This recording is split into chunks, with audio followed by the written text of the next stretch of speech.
എടാ അതവിടെ വെക്കോ, കയ്യിലിരിക്കുന്നു. അവൻ തിന്നിട്ടിടൂ. കായ് താൻ തരുമോ? സപ്പോർട്ട് ചെയ്യാൻ വെറുതെ അല്ലല്ലോ. തരും. സഹോദരൻ എങ്ങോട്ടാ വായും വലിച്ചു കീറിക്കൊണ്ട്? അല്ല, എന്തേലും കഴിച്ചിട്ട്. 15 പൊറാട്ടായും 3 ബീഫ് ഫ്രൈയും പോയ അണ്ണാക്കിൽ നിന്ന് അതിനുള്ള പെർഫോമൻസ് വരുന്നില്ലല്ലോ. സഹോദരന് 2 ദിവസം ഉപവാസം. അയ്യോ,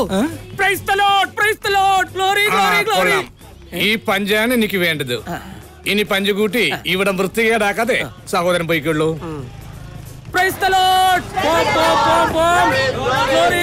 ബാസിയേട്ടാ, അമിതമായ കടുപ്പത്തിലൊരു ചായ, തൊണ്ട വരളുന്നു. എങ്ങനെ വരണാതിരിക്കും? അമ്മാതിരി കാറിച്ചല്ലേ എന്ന് പറഞ്ഞു കിടന്ന് കാർ. ഞങ്ങൾ കാറുന്നതല്ല, പ്രാർത്ഥിക്കുന്നതാണ്. നിന്റെ ദൈവനിന്ദ അതിര് കിടക്കുന്നുണ്ട്. അല്ല ബ്രദർ, 2 ആഴ്ച എവിടെയായിരുന്നു? ഞങ്ങളുടെ മിഷന്റെ ചാനലിൽ prayer singer of the year എന്ന റിയാലിറ്റി ഷോയിൽ പങ്കെടുക്കാൻ പോയതാണ്. ബ്രദർ തമ്പി, ഇങ്ങോട്ട് വാ. നമ്മൾ ടോക്കൺ കൊടുത്ത വറിയത് കുട്ടിയുടെ സ്ഥലം ഉണ്ടല്ലോ, വേറെ പാർട്ടിക്ക് മറിച്ചു കൊടുത്തെന്ന്. എനിക്ക് തന്ന വചനം തെറ്റിച്ച ആ പുണ്യാത്മാവ് എന്റെ പ്രാർത്ഥനയുടെ ഫലം അറിയും.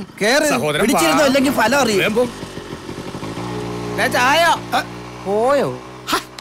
ഇങ്ങോട്ട് വാ, ഞാൻ കുടിച്ചോളാം.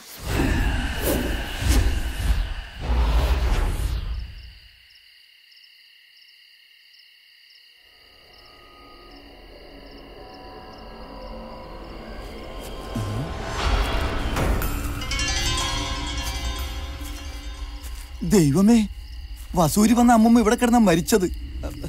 മുറുക്കാൻ ചെല്ലാം അടിച്ചു മാറ്റിയതിന് പ്രതികാരം ചെയ്യാൻ വന്നതാണോ? ഇന്ന് എന്താ ആഴ്ച? ഇന്ന് വെള്ളിയാഴ്ച ആണല്ലോ.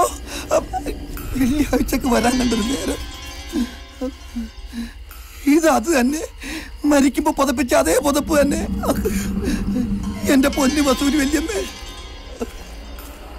ഈശ്വര, അടുത്തെത്തി. കരിയല്ല പറക്കുന്നുണ്ട്.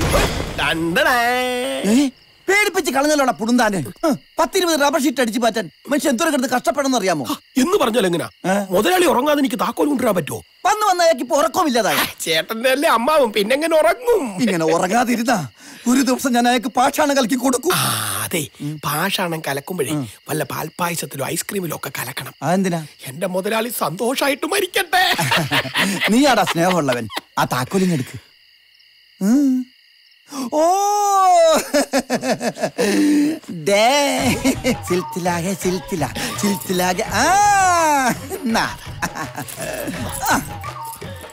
ഇതെന്താ വലുതാവാത്ത? വലുതാവും. നിന്റെ മുതലാളി സ്വർണ്ണക്കട തുടങ്ങട്ടെ.